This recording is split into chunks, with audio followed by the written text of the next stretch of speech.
Hi, I'm Tristan Noyes, Executive Director of the Maine Grain Alliance, and it's a privilege to be here and to talk with you this morning. I'm joined by my friend Ellie Markovich, a board member of the Maine Grain Alliance, and talented cook and the brain behind Story Cooking, which you'll hear a little bit more about.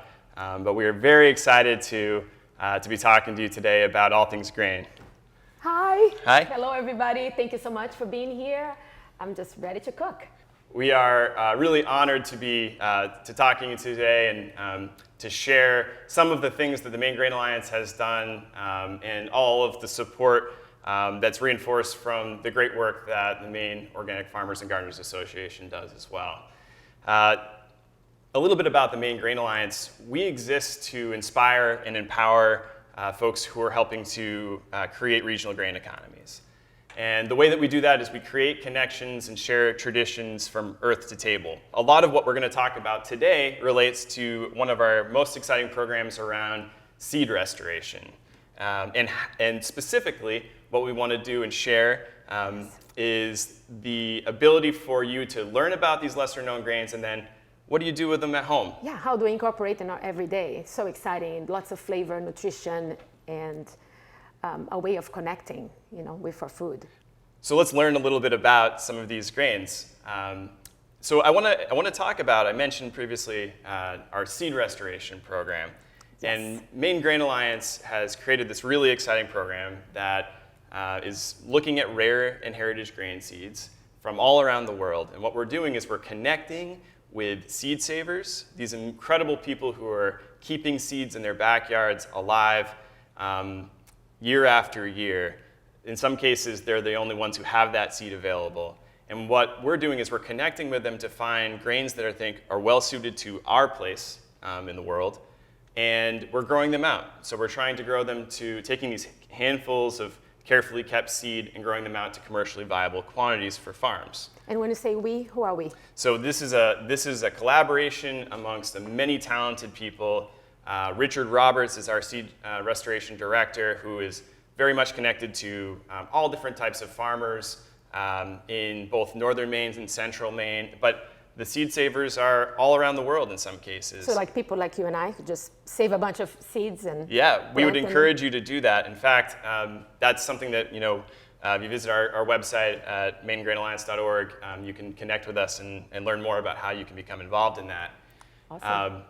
So these people are doing remarkable work in their backyards, and so let's talk a little bit about what some of these seeds are. Okay, great. So what you hear often are people refer to different types of grains: ancient grains, heritage grains, landrace grains. So I thought I might take a minute love to learn about that. Yes. to at least describe how I've come to understand them. Okay, great. And some people have slightly different definitions of each of these.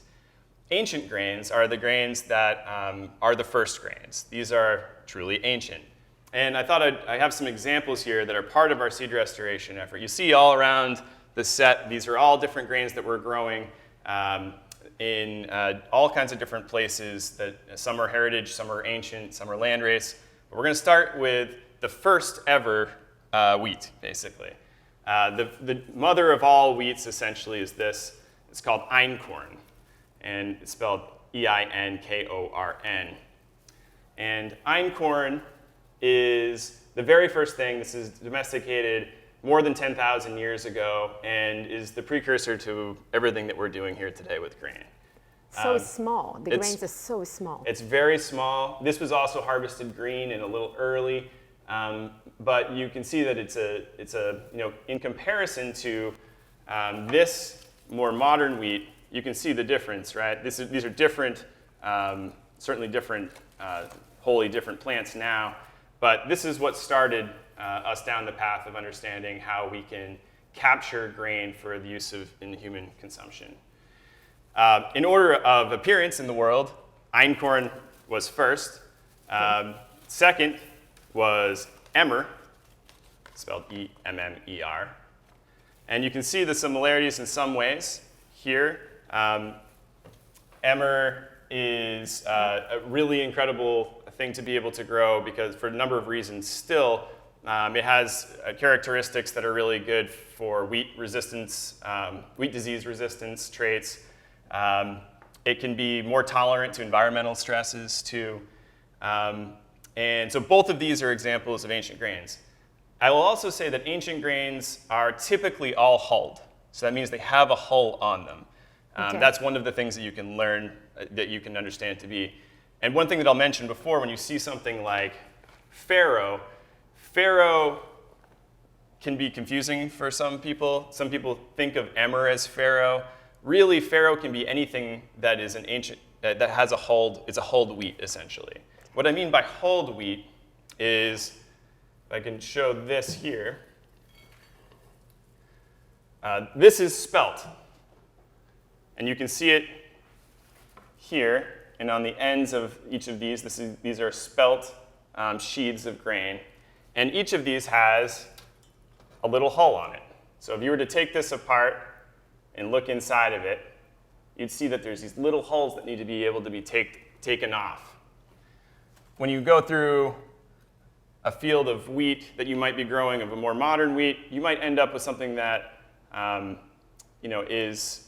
looks a little bit like this.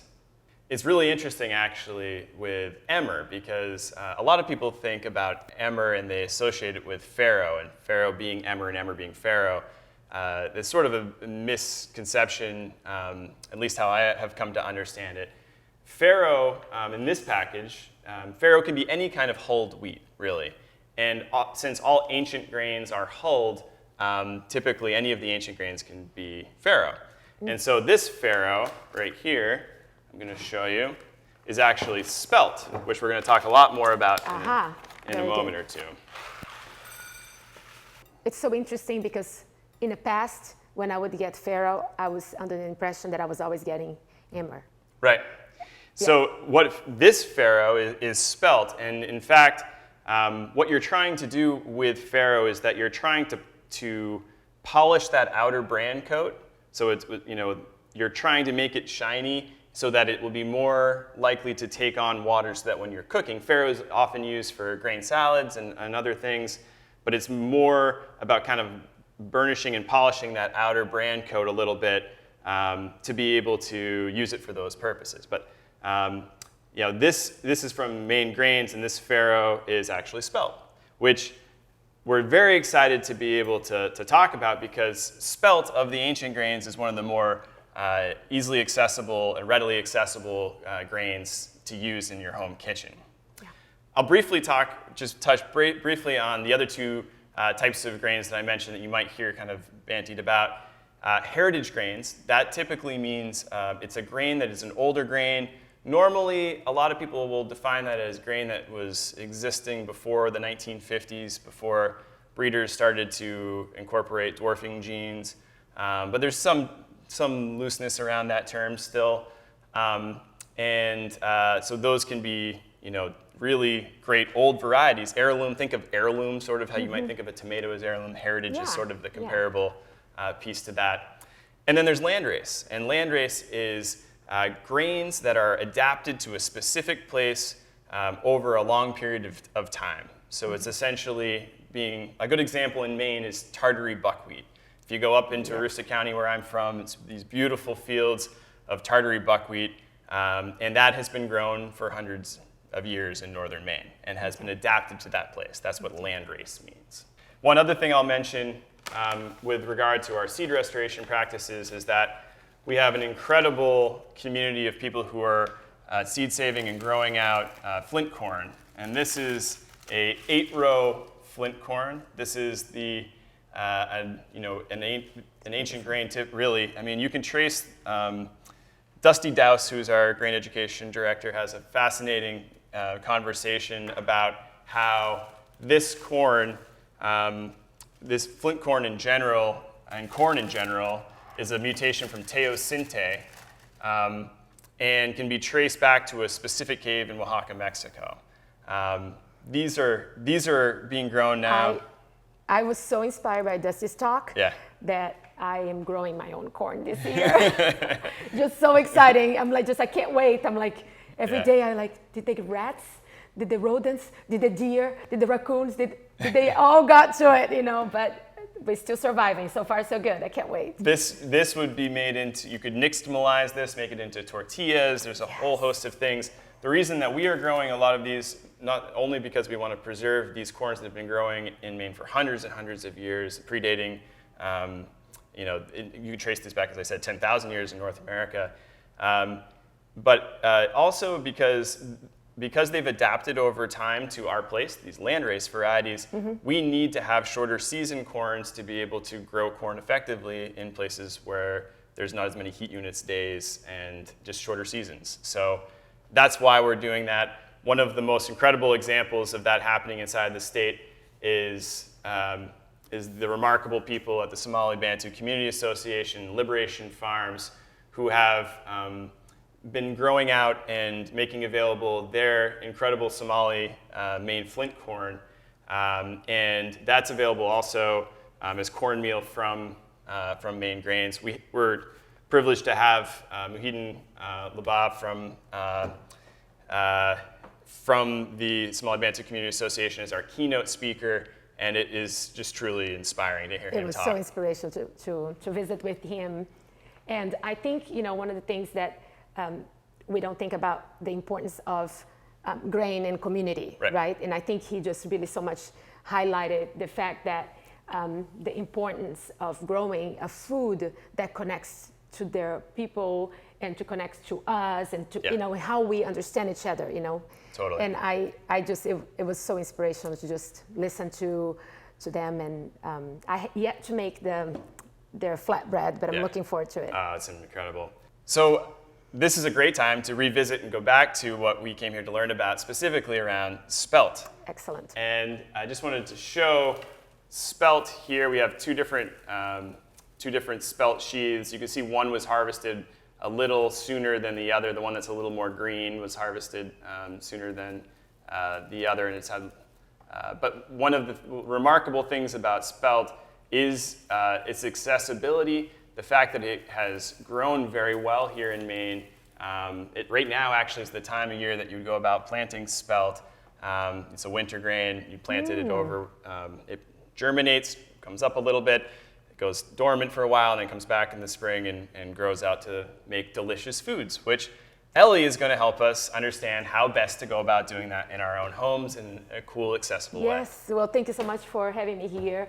Again, I'm Ellie, and I'm so excited to show you and everybody how I use spelt in my house, in my kitchen.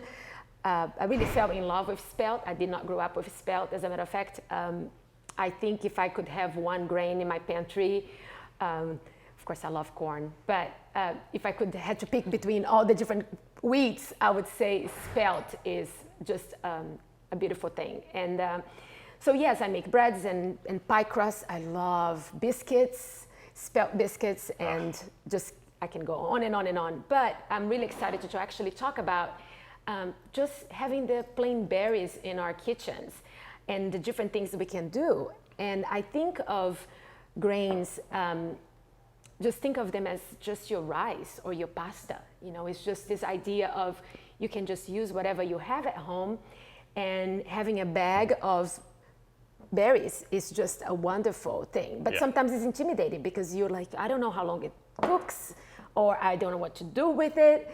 And so we thought we'd just give you some ideas and what you can do with them.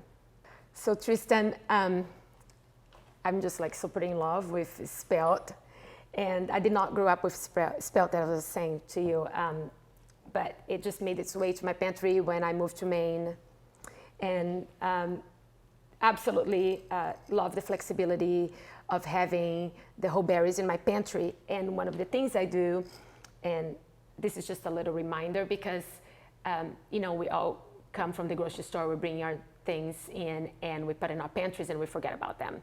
So I love to actually getting all my grains and put in jars. So it's a reminder what I have in front of me. So that's like my little tip to managing my pantry and not forgetting about them. So all this good stuff, right, that we have in our pantries, and we can use as rice or as pasta or as a snack, or science projects with the kids, as you will see here that I often do. So anyway, so I put my berries in jars, and I can see what's going on with them. If I'm not using them for a long time, I sometimes just put them in a freezer. If I bought like 2 bags, I made my way all the way to Skowhegan from Bangor, and so I'd like to keep them in a freezer to give more shelf life.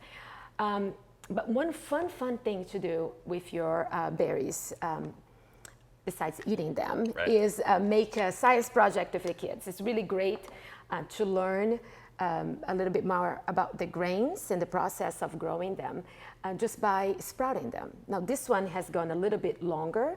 As you can see, some of them are starting to get green. Yeah. But it's really fun, and the only thing you would need to do this, it is really a jar, a vessel, a container. You can use, strings like this. I tend to sometimes just save those little baggies, and you can just add your berries to a jar, and you can put a rubber band around. That's a great idea. And then you can just add some water.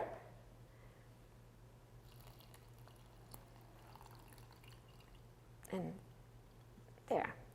And I would let this soak for about 4 to 8 hours. So I usually do this overnight and let it sit in my counter. Now after, 8 hours, I'll just strain this, and I'll keep my jar like this, in a bowl, in an incline, away from sunlight. And let me show you. This way, it creates a natural water drainage, and you don't have to buy any special equipment.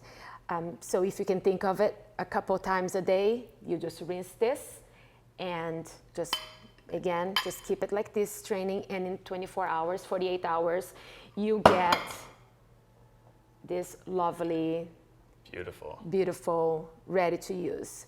Now, some people will dehydrate these grains and they will make flour, I guess. That would be sprouted flour. I have not done that. Right. It's a very popular trend in baking right now. It's so delicious, activating all those kinds of sweet and flavors, exactly. Right? Yeah. So what I do at this point is I will, use in my cooking. I do like sprouting my grains because it makes the cooking process faster. Yeah. And of course delicious and nutritious because it unlocks all the different digestibility for us. And spelt has all those great minerals, especially in the bran. So when you're using those berries, it's that sweetness you're talking about, but it also is just very nutritious too. Nutritious too. Yeah. Very good. So but there's something really fun you can do with this as well to get a little bit extras out of your grains. I like to make a Rejuvelac, which is like a probiotic drink. So after you sprout your grains, you can add some water. And again, you just add some water. And I almost had enough for TV. And then again, you would let this soak for 24 hours. And then again, you have a probiotic drink. You can just incorporate this liquid into your diet. You can do this rinsing, not rinsing necessarily, but you can use this liquid a couple times. You can just take the first batch and then add more water and just do one more go. And then I end up using, I will not toss the grains. I mean, you could compost them, but I would really eat them, which is delicious. What does it taste like? What does the probiotic drink So the taste probiotic, it's just like a little bit of like lemony, like tinge of fermentation. And I've done with buckwheat, which is really fun. Yeah. And I've done to different wheats. I've not tried different berries, but it's really tasty. And it's just different things you can do to incorporate a great idea. live, sounds like fun. live bacteria in our lives. So anyway, at this point in my kitchen, the morning came, I got my grains, and I'm like, okay, time to cook them. And to be sincere with you, I actually don't only make a tiny bit. I actually make half a gallon jars because they freeze beautifully, and it's so great to have them ready to go. Right. And then I just portion them. Once they're cooked, I portion them in little containers, and that can go into a salad that we're going to show you today. You can add them to your tomato soup. You can add them to everything. It's just wonderful to have some sprouted cooked berries in your freezer. It's just so delicious. So delicious, yeah. I just love grain in general as a salad, as a way to be able to create instead of rice, perhaps. Yeah, and also you can just think about the different ways. If you think of a sandwich, think about your grains as like you're deconstructive. Is that a word? Deconstructed. Deconstructed, thank you. So I'm originally from Brazil, so some of the English words will come out a little funny. So you can think about like, how would I make a sub sandwich? So, so my grains are it's my bread, right? So you can create all kinds of delicious salads. It's just, So we're gonna make a salad. This is my lunchbox salad, which means run to the garden, grab everything that's there, grab your sprouted grains from a freezer. But before we get to the sprouted grains in the freezer, I actually would like to show you how you cook them. There's some different ways you can approach. I will start by just saying water in a pot and your grains. So if you just get your grains straight out of the bag and put in a pot with water, you can boil this and it's gonna take a little while until it gets al dente. Now, of course, it depends how much water you have, how big is your pot, the size of your flame. But you wanna just kind of keep an eye on it, just simmer on low. Like you're cooking rice or like you're cooking lentils. It's probably more like the time, like brown rice or lentils would be the length of time for cooking. Okay. Now, how much water? I just have to tell a little story because I'm story cooking, so I have to tell you a little story. So growing up in Brazil, we don't have all these utensils around the house. We just use what we have, and I learned to cook grains just by 2 fingers above the grains. So when I make rice, it doesn't matter what size pot I use. I just put some rice in, and I put, this much water above. I love that. And so I don't have to worry. So if I'm camping, if I'm cooking, if I have a kid who's like, how do you cook rice again? Just, 2 fingers above your grain and just simmer. Of course, keep an eye on it. Now, for your water, for your flavors, like when I cook barley, I love to put turmeric in it. Or you can put some salt, or you can just start with some herbs. So you can infuse your grains and start developing more of that depth of flavor for your salad. Corn season, you can use your corn husks. So there's all kinds of ideas you can do to have this water taste next level, right? Which is really fun. Okay, so I love to cook my sprouted grains. So sure, you could cook the grains straight from the bag, but to cut time, I would use my sprouted grains. And again, I will cook a large batch because some I'll put in the freezer. So we can go ahead and do that right now. All right. This is because it's TV, we have the water going here, but I would actually have my sprouted grains. So we can just see how much. Now, because my grains because these grains have been sprouted, they will cook faster, which is a really nice thing if you're trying to make your pesto while you're simmering your grains. But let's just say, though, that you're running out of the door and you have sprouted your grains and you don't know what you're going to do with them and you got to go. And you just pull out your pressure cooker and you can do that in 4 minutes in a pressure cooker. If they've been sprouted, they'll cook really fast. And let's just say that you actually don't know where your pressure cooker is, but you can reach out for your slow cooker. And then you're like, okay, I can put them in my slow cooker on low for 4 hours. So there's just different ways of incorporating the grains in our lives and just kind of feeling that rhythm to make them work, Right. And it's so delicious. But sometimes we look at them and I'm like, oh, I don't have time, because sometimes we learn to reach for a can of beans. And you're like, okay, I didn't cook the beans from scratch, but here's a can of cooked beans. But we don't have that on our grains, right? Right. Not yet. Maybe that's a business idea. I have to say your kids are pretty lucky that they find this in their lunchbox on their way to school. It's really fun. So let's just say that we are going to continue cooking this, but I would like to show you what they already look like because we cooked them already. Through the power of television. Yes. So do you like to taste them and see? Oh, yeah. and maybe you can help me describe what I'm looking for here. They should not be mushy. They should be, you know, al dente. They should have like a nice crunch to them. Oh, the consistency is really, really nice for and it's okay if a salad or... Yeah, right? And so it's okay if they start opening up a little bit and breaking a little bit. It's all going to taste delicious. And if you miss the point and you feel like, oh, they're overcooked, they'll still make a delicious option to fold into a stew, you know, a broth. It's sweet, and it's like... but it's a little crunch to it. Little crunch to it. It has like a really nice like mouthfeel to chewing it. Good, very good. Smells good. And it smells good. And this is a shortcut.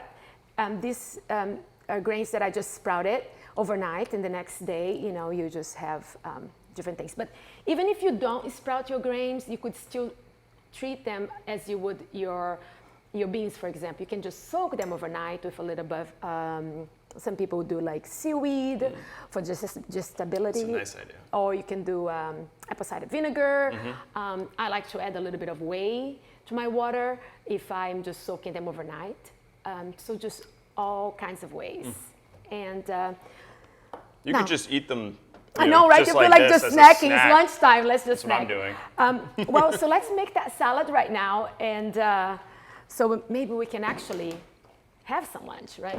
Great idea. Okay. So our grains are ready, and I let them cool a little bit before I make my salad. Now, if you don't have time to let your grains cool, you can just run some cold water and just kind of bring them to room temperature. Of course, you could make a warm salad, which would be really delicious as well. But since I'm planning this for lunch boxes, I like to run some cold water to bring the temperature down. And usually I make this at 6 in the morning. So it's possible that we can do this together. And so to make the salad, I just prepare a pesto. And this pesto is sort of like everything I have at home, whatever is available. So I brought some things from our garden today. This beautiful guy. My husband went out this morning and walking the dog and got some mushrooms. I have a beet here, and I thought if you could prep it for us. Sure. Yeah, and I like to grate the beets into my salad because if I leave big chunks, the kids will pull it out.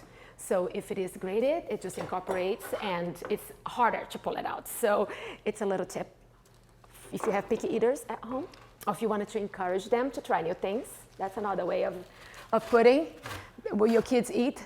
Oh, my kids, my son Bentley he loves baking with me and eating grain. He's a little picky, but you know, something like this I think he'd be into. Okay, good. So today he's 5.5, so you know. Yes, he'll be like pushing to the side a little. He always tries everything. He tries everything, wonderful. So I have here some sorrel. So this is sort of like my local lemon, if you will. I do still add some lemon juice to my pesto, but I find that sorrel is like a delicious secret ingredient, especially in the spring and the fall, because it comes back and it's just so lemony. And I could tell you a story about that, but we'll save for the next time. And I have some kale here and some chives, and we're just gonna put everything into the food processor. All right, so let's get this going. So I would like to tell you there's actually a recipe for this, but you know, our food processor has a little line that says fill up to here. That's my recipe right there. I just use whatever I have. You can use your stems if you like, but I'm just gonna kind of go like this from the back, and then just pull up the greens from it. And my dog absolutely adores the little stems, so I'm missing her right now because I'll be tossing. They're loaded with antioxidants. So we need to be eating them. Yes, absolutely. And you know what? It makes really beautiful way of incorporating is you can also, when you're sauteing your mushrooms, you can saute your stems. It's really delicious. And then I'm gonna add some chives. The moose love my kale on my farm. Oh, so I should come visit then if I want to meet the Healthy moose. meat, moose. Yes. So there we go. And because I would have started this with the garlic if I was using garlic, but because I'm using garlic scapes, this is almost like adding another green. So I'm just gonna add some. And if you like lots of garlic, add a bit more. And I'm gonna add some salt, a little bit of lemon juice, not a lot because we're using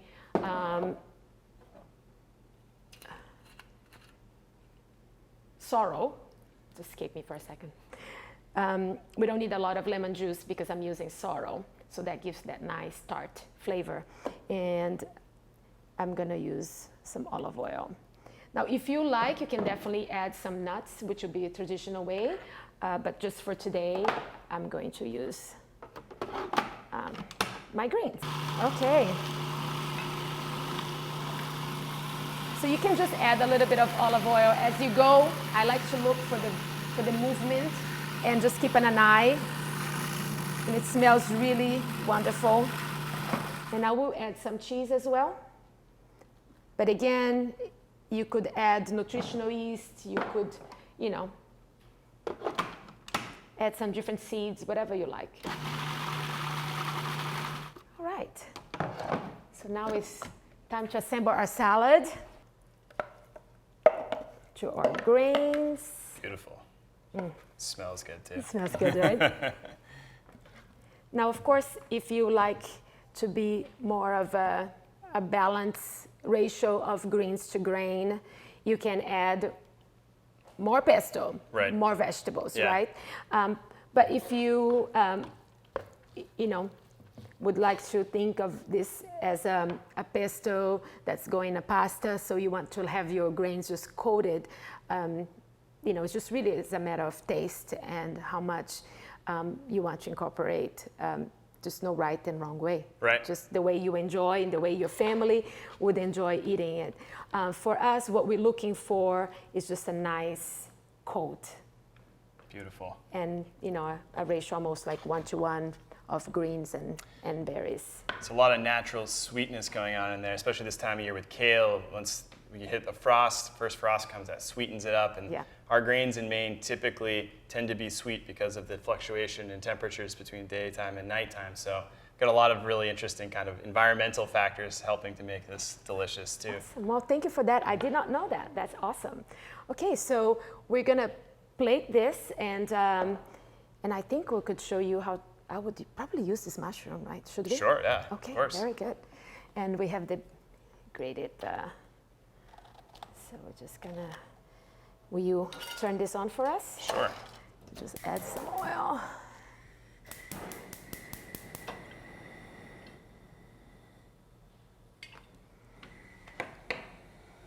So I like the idea of just really using what you have right now is tomato season, so I cannot get enough tomatoes. Yeah. But you could also, do a winter salad. Like right. What would you have for a winter salad if you're making? You could make some squash and incorporate that into the salad. That would be tasty. That would be tasty, right? Cabbage, maybe? Cabbage, yeah. Why not, Definitely. Right? Yeah. So really just whatever you... Roast up some Brussels sprouts, maybe, something? Oh, Brussels sprouts would be so good. We're growing some right now, and we keep going to the garden and like picking. Is it time? Is it time? Right. Very good. How pretty that mushroom is. Oh, so beautiful, right? I guess I could have done a good job. We're just gonna keep an eye on this. Just pan fry a little bit, and we can help me with these tomatoes, sure. And we can just plate them.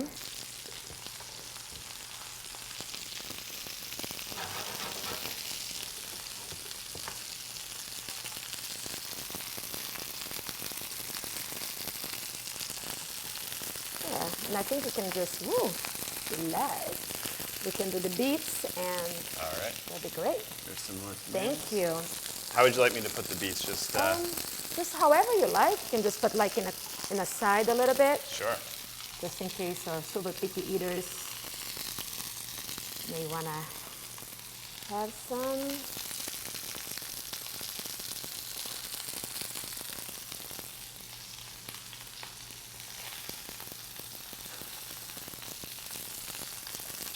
Yeah, I just love making grain salads because it only gets better. Yeah. So if you make it today and your leftovers, you can just use it tomorrow, and it's just so delicious, and it keeps getting better. You know, just the flavors keeps getting all mellow. So is that okay to add more garlic? Oh, never can have too much garlic. Okay, in my opinion.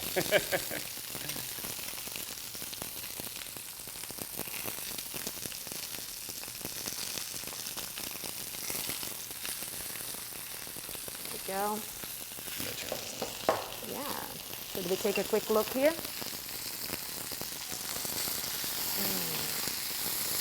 Oh, look at this color. So good.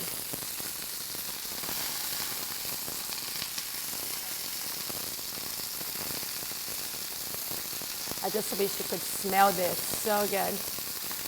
The beautiful thing about a grain salad is how it goes from, you know, something as simple as your lunchbox to a really nice potluck, to dress really beautifully for Thanksgiving, right? Right. Like it's just this one meal that you can, you know, add meat to it if you like. Right. Right? You could add some roasts and, but I just love the idea of also adding some cranberries and some walnuts. And I mean, you can really just... Yeah, following through the seasons, Yes. you know, what you have available early, lots of leafy greens, working your way into, you know, your summer months and into this time of year where, as you say, like tomatoes are perfect right now. I feel like, you know, cutting into we have some beautiful cherries, but you could go heirloom tomatoes. There's so many different possibilities. Absolutely. For this. And you can even think of it as like, you know, a fruit salad with grains. I mean, there's nothing wrong of thinking of this as, you know, if you think of a cobbler inspired, right? You could have your peaches and you could have some cream. And so whenever you have grains that are cooked in the freezer or in your fridge, they're just this material that you can create so many beautiful meals for yourself and for your family. I think our mushrooms are ready. All right. So, just add this. Nice.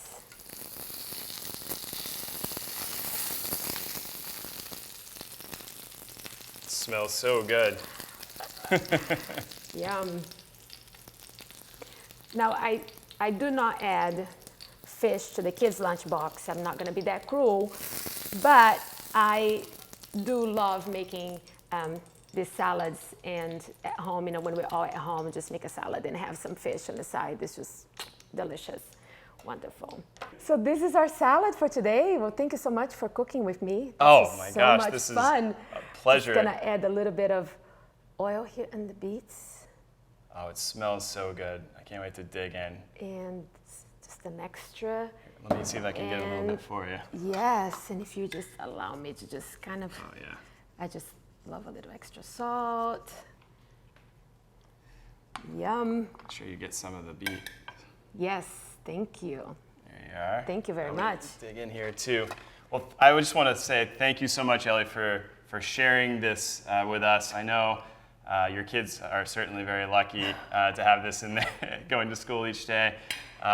But we're really thankful for learning more about how to use some of these lesser known grains. And these are grains that are being grown right here in the Northeast. I hope you'll connect with us in our work through our seed restoration. And until then, let's dig in. Thank you so much. Thank you so much. And everybody, get cooking with your grains. Really awesome stuff.